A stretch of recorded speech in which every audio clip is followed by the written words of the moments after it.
Hello, everyone. In this video, we're going to go over some background information pertaining to Guy de Maupassant in order to establish an understanding of his inclinations as an author and his personal beliefs so that we can better appreciate the way in which he is developing the Orla. Now, Maupassant was born on the 5th of August, 1850. He had something of a tumultuous childhood because of difficulties between his parents, and eventually his parents separated when he was 11 years old. He began to live primarily with his mother, who encouraged his literary aspirations and interests. However, when he was a very young man, Guy de Maupassant rejected religion. He developed a kind of anti-ecclesiastical sentiment, which means the hierarchies of religion, the structures of religion became anathema or repugnant to him. Largely, this was due to the fact that he was schooled at a religious institution, and he found that the sort of repressive nature of that institution and the tasks that he was assigned therein unbearable to him until he finally got expelled. As an author, he was interested in the truthful representation of man, life, and the world, and an exploration of the lower classes and middle classes primarily. So he was defined, or most of his works were defined, by literary realism and literary naturalism. In this way, we can say that Maupassant, although the Horla is a work of the weird, Maupassant himself works in both spheres. Dull, plodding, prosaic literature deals with real people, their lives, their everyday concerns of finance and romance. But he is also an author of the weird. Maupassant became fascinated with madness and the bizarre, the phantasmagoric, because of mental illness. We'll talk about that in just a moment. Those two literary modes which he was most commonly associated, realism and naturalism. Realism is all about grounding your story or creating a story that is grounded in contemporary society. It avoids or eschews a contemplation of a mythic past, epic conventions, the conventions of romance. It's trying as best as possible to present a realistic perspective on life, but also a realistic perspective that is in some way attenuated by optimism. It is made to be marketable to a middle class of readers who are themselves the main subject. Realistic fiction focuses on the characters, their psychology, and the mundane interpersonal or moral conflicts in which they engage. And oftentimes, in this realistic work of fiction, there is a critique of contemporary society or social developments or systems. In a sense, the works of Jane Austen and the works of Charles Dickens are works of realistic literature primarily. Obviously not something as famous as The Christmas Carol because there is that element of supernaturalism, but let's say Oliver Twist, in the sense that these characters in Oliver Twist or Hard Times are grappling with or trying to find their way in the world, grappling with the concerns of finances and food, and there's a kind of morally didactic narrative within that story, right? It's conveying a critique of the poorhouses or the treatment of workers and the like. Literary naturalism is a kind of development out of realism in the most general terms, but it's ideologically distinct. One of the things about literary naturalism is that it is fascinated with the idea of determinism.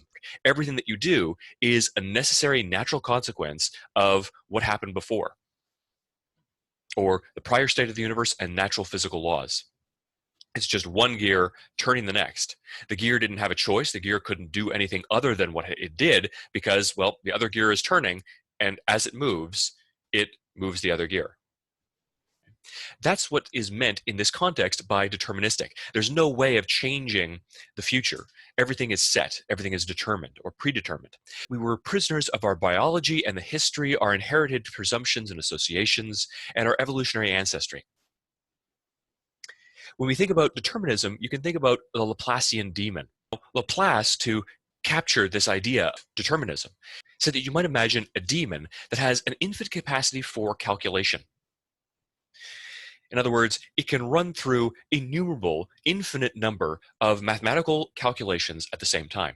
Also suppose that this fanciful construct, he doesn't actually believe it exists, but it's a thought experiment. Also suppose that this fantastical demon can be aware of the positions and speeds of every single particle down to the most minute, elementary, fundamental, subatomic particle in the universe.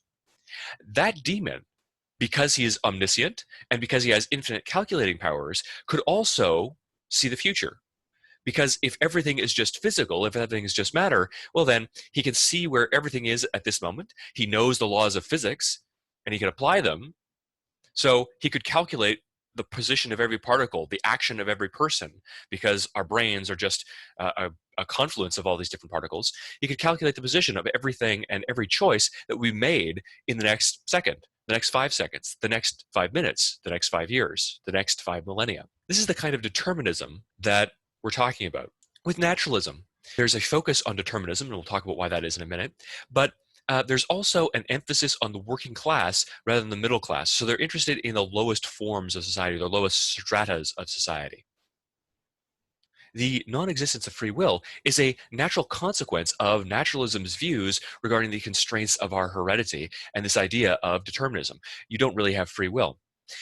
In turn, because man is only the product of a sociological and biological process of evolution, we are only what our genes make us, and we are only what our society makes us, and nothing more, because our free will doesn't really exist in this view.